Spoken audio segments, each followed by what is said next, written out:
कोकणात पाऊस गेला की गवत सुकून जाते आणि सहज जरी कोणी पेटती काढी टाकली तरी चरचर करत कातळ भागात वणवा भीषण रूप धारण करतो आणि त्यात शेकडो झाडांचे, पक्ष्यांचे, घरट्यांचे आणि वनसंपत्तीचे नुकसान होते. म्हणून वणवा टाळा, जंगल वाचवा असा संदेश दिला जातो. मात्र त्याचा उपयोग अजून होताना दिसत नाही.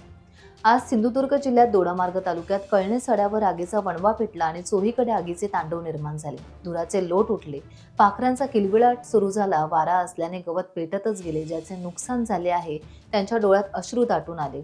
आता काजू हंगाम सुरू झाला आहे. काजू मोहर तसेच बी धरू लागले आहे. शिवाय गवत वाळले आहे.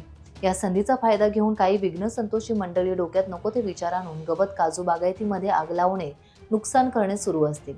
कळणे सडा येथे मंगळवारी दुपारी 1:30 वाजण्याच्या सुमारास कोणी अज्ञातांनी लावलेल्या आगीत येथील रहिवासी नामदेव हरी देसाई यांची 200 पेक्षा जास्त काजू झाडे आगीच्या भक्ष्यस्थानी पडून त्यांचं मोठं नुकसान झालं आहे.